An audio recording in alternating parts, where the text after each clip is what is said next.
Israel ने बता दिया है कि उसे संयुक्त राष्ट्र की कोई परवाह नहीं। इजराइल ने अब दक्षिण लेबनान से कई इलाके खाली करने का ऑर्डर दे दिया है। 22 इलाके खाली करवाने के बाद इजराइल अब हिजबुल्लाह के तहखाने में ऑपरेशन शुरू कर चुका है। नेतन्याहू ने यूएन महासचिव से ब्लू लाइन पर मौजूद यूएन फोर्सेस को वहां से फौरन हटाने का फरमान सुनाया। इसकी वजह से पूरे यूरोप में वॉर टेंशन बढ़ गई है।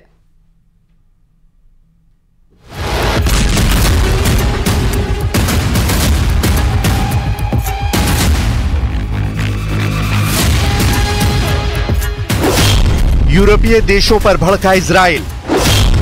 नेतन्याहू बोले वॉर जोन से दूर रहें यूएन फोर्स। हिजबुल्लाह को जो बचाएगा इजराइल उसे जलाएगा।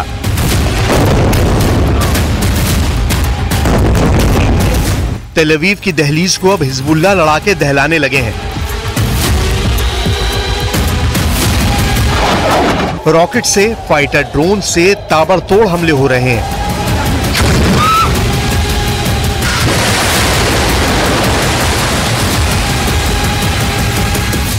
इजराइल के डिफेंस सिस्टम को चीरकर हिजबुल्लाह तेल अवीव को तहस नहस करने के करीब पहुंचने वाला है।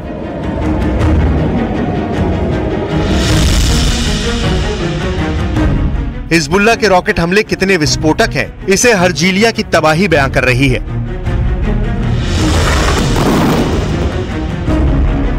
इस इमारत पर ड्रोन बम फटा है। News 18 India reporter Arun Singh ने हमले के बाद तबाह हुई बिल्डिंग के भीतर जान हथेली पर रखकर रिपोर्टिंग की है।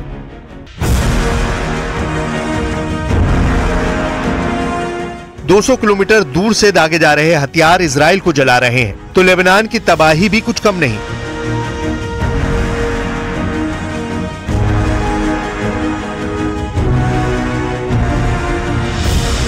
जहां इजराइल आसमान से मौत बरसा रहा है, दक्षिण लेबनान के शारबील की बर्बादी news 18 India reporter Rifat Abdullah की आंखों देखी जानिए।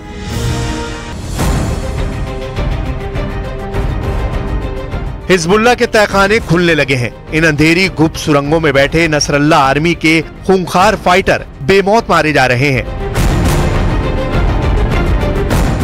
इजराइल आर्मी की 91वीं डिवीजन हिजबुल्लाह के तहखाने में घुसकर ऑपरेशन शुरू कर चुकी है। दक्षिणी लेबनान में सैकड़ों अंडरग्राउंड बंकर को आईडीएफ ने तबाह कर दिया है। हिजबुल्लाह के इन सीक्रेट अड्डे से भारी मात्रा में गोला बारूद का जखीरा भी बरामद हुआ है।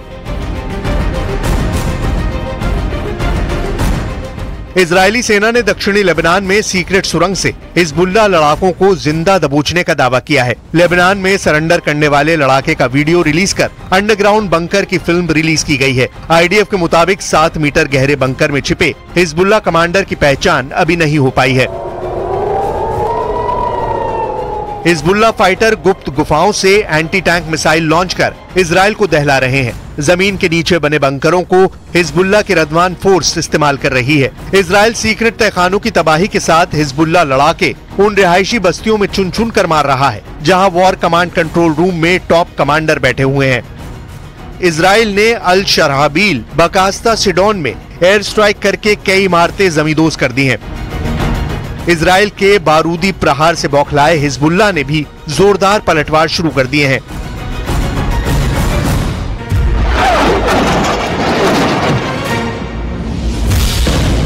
हिजबुल्लाह की 13 अक्टूबर की वॉर रिपोर्ट में दावा किया गया है कि लड़ाकों ने एन मार्गलियाड पर ड्रोन हमला किया। हाइफा के पश्चिम में किरियात अलीएजर में इजराइल के एयरबेस पर ड्रोन अटैक हुआ है। तेल अवीव के बाहरी इलाके में हिजबुल्लाह ने ड्रोन हमला कर दहलाया है। जरदाह साइट पर इजरायली सैनिकों के जमावड़े को हिजबुल्लाह ने निशाना बनाकर रॉकेट धमाका किया है। हिजबुल्लाह ने अपने कब्जे वाले सीरियाई गोलान में होमा बेस पर रॉकेटों की बौछार की है। नईम कासिम ब्रिगेड ने जरीड बैरक में जमा इजरायली सैनिकों को रॉकेट हमलों से मार भगाया है। मलिया में इजरायली सैन्य ठिकाने पर रॉकेट से हमला किया। रमिया साइट से पीछे हटने की कोशिश कर रहे एक इजरायली बुलडोजर को हिजबुल्लाह फाइटर्स ने बर्बाद किया है। खिरबेट जरीट में इजरायली पैदल सेना को तोपखाने की गोलाबारी से घेर लिया। हाइफा के दक्षिण में आईडीएफ के हथियार डिपो पर मिसाइल स्ट्राइक की गई है।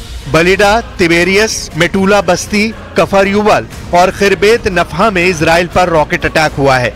इजराइल मीडिया में भी हिजबुल्लाह के 35 रॉकेट अटैक की रिपोर्ट है। इसके जवाब में इजराइल ने हिजबुल्लाह पर 200 एयर स्ट्राइक की है। आईडीएफ की 4 डिवीजन ग्राउंड बैटल में हिजबुल्लाह की कमर तोड़ने में जुटी हुई हैं। आईडीएफ ने पिछले 24 घंटों में लेबनान में हिजबुल्लाह के ठिकानों पर 200 हवाई हमले किए हैं।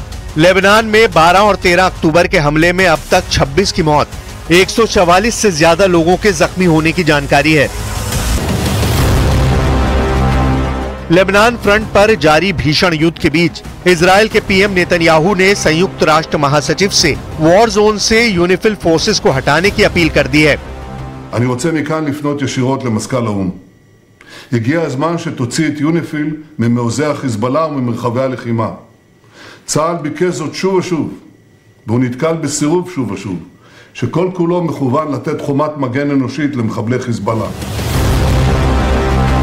इजराइल और लेबनान बॉर्डर पर तैनात यूएन पीस मेकर फोर्स पर लगातार हमले हो रहे हैं। 10 अक्टूबर को भी एक सैनिक को गोली लगी थी, जिसके बाद पश्चिमी देशों ने इजराइल से सफाई मांगी और यूएन पीस फोर्स को निशाना बनाने से बचने की फटकार भी लगाई थी, जिसका जवाब देते हुए नेतन्याहू ने यूएन से अपील की है। हालांकि नेतन्याहू ने पश्चिमी देशों को क्लियर कर दिया है कि इजराइल की जगह हिजबुल्लाह को यूएन को शील्ड बनाने से रोकना चाहिए। הסירוב שלך לפנות את חיילי יוניפיל הופך אותם לבני ערובה של חיזבאללה. זה מסכן גם אותם וגם את חיי חיילינו. אנו מצירים על הפגיעה בחיילי יוניפיל, ואנחנו עושים כל שביכולתנו כדי למנוע הפגיעה הזאת. אבל הדרך הפשוטה והמתבקשת. ब्लू लाइन पर मौजूद यूएन फोर्सेस को कवच की तरह इस्तेमाल कर हिजबुल्लाह इजराइल पर बड़े हमले करने में कामयाब हो सकता है।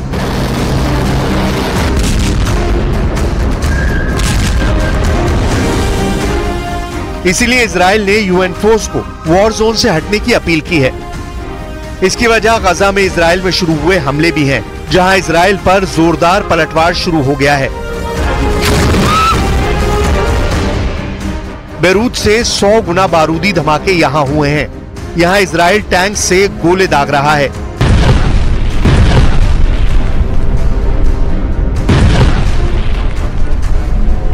जंगी जेट से 20 टन के बम बरसा रहा है। आईडीएफ की मिसाइलें भी यहीं अंधाधुंध फट रही हैं। ये जबालिया है। हमास यहां युद्ध में पूरी तरह परास्त हो चुका है, मगर इजराइल के हमले रुकने का नाम नहीं ले रहे।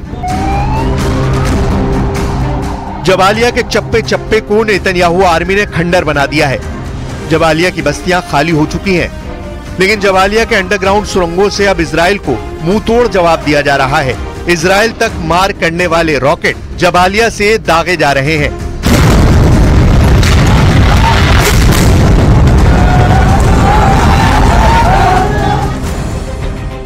गाजा से इजराइल पर शुरू हुए हमले ने वॉर जोन में बहुत बड़ा ट्विस्ट ला दिया है। हमास के काउंटर रॉकेट अटैक तब शुरू हुए जब इजराइल की सेना ने बेत हनून, जबालिया और बेत लाहिया इलाके को गजा सिटी से काट कर अलग कर दिया है।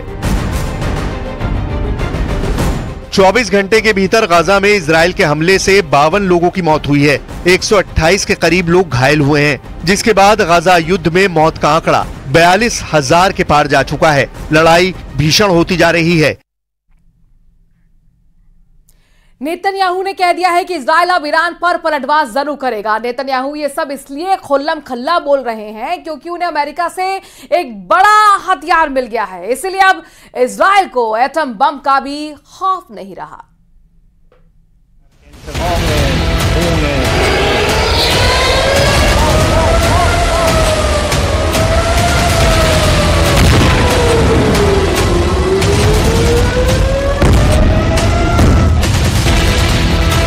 1 अक्टूबर 2024 ईरान ने इजराइल पर दागी 200 मिसाइल।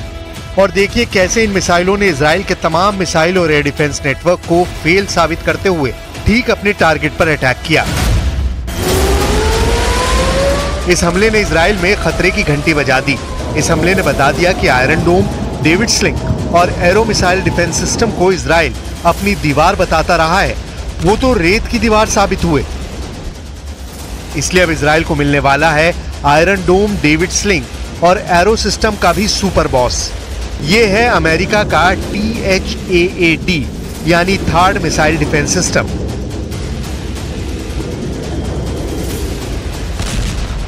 थर्ड यानी terminal high altitude air defence. यही मिसाइल डिफेंस सिस्टम है जो अब इजराइल और ईरान के बीच सबसे बड़ी दीवार बनने जा रहा है। यही मिसाइल डिफेंस सिस्टम है जिसने इजराइल को ईरान पर पलटवार की हिम्मत दे दी है। यही मिसाइल डिफेंस सिस्टम है जो कामयाब हुआ तो परमाणु युद्ध रुकेगा, नहीं तो पूरी दुनिया पर एटम बम की आग में जलने का खतरा पैदा हो जाएगा। अमेरिका ने अपना सबसे बेहतरीन मिसाइल डिफेंस सिस्टम इजराइल को बचाने के लिए उतार दिया है। ऐसा इसलिए क्योंकि ईरान के खिलाफ इजराइल एक बार नहीं बल्कि 2 बार फेल हुआ। पहले 13 अप्रैल 2024 की रात और उसके बाद 1 अक्टूबर 2024 की रात ईरान ने 2 बार साबित किया कि उसकी मिसाइल इजराइल के मिसाइल डिफेंस कवच को तोड़ सकती है। इसलिए दोनों तारीख इजराइल की ताकत पर धब्बा साबित हुई हैं। इजराइल की मीडिया में यह खबर छाई हुई है। लेबनान की मीडिया में भी यही खबर सबसे आगे है कि अब इजराइल को थर्ड सिस्टम मिलने जा रहा है। इजराइल की मीडिया में बताया गया है कि इस मिसाइल डिफेंस सिस्टम को अमेरिका के ही सैनिक चलाएंगे। यानी ये खबर इस वक्त पश्चिम एशिया में हॉट टॉपिक बनी हुई है। अब समझिए कि इजराइल को मिलने वाला अमेरिका का थर्ड सिस्टम कैसे ईरान को टक्कर दे सकता है, क्योंकि यह है अमेरिका का सबसे अचूक और दुश्मन के हर वार को रोकने की सबसे बड़ी गारंटी। अमेरिका ने यह सिस्टम दुनिया के उन कोनों में तैनात किया हुआ है जहां उसे सबसे ज्यादा खतरा नजर आता है। क्या थर्ड अब ईरान से लॉन्च होने वाली किसी भी मिसाइल को रोक लेगा, या फिर थर्ड भी फेल हो जाएगा?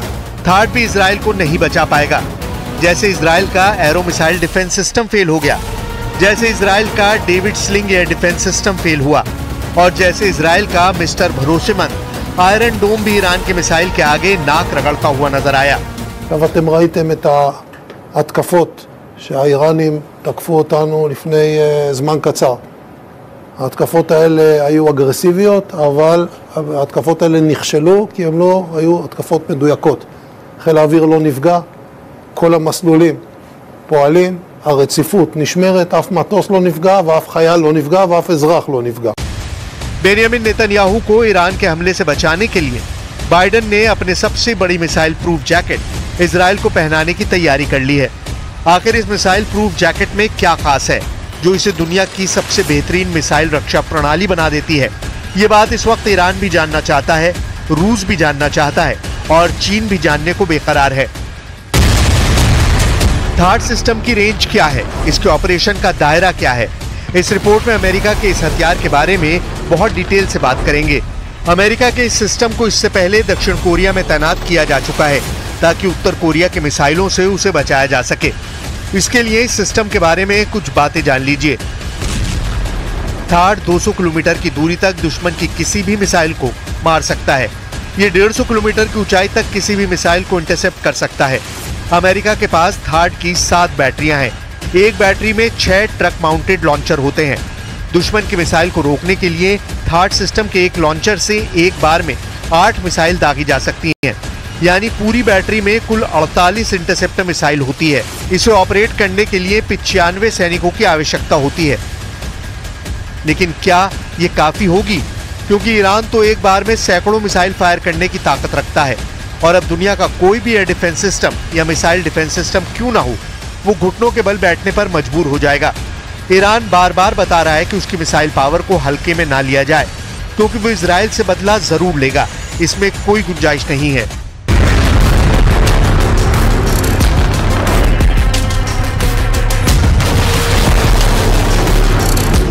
S-400 के मल्टीलेयर मिसाइल डिफेंस के मुकाबले थर्ड सिस्टम बैलिस्टिक मिसाइलों को उनकी उड़ान के शुरुआती दौर में ही गिराने का दावा करता है।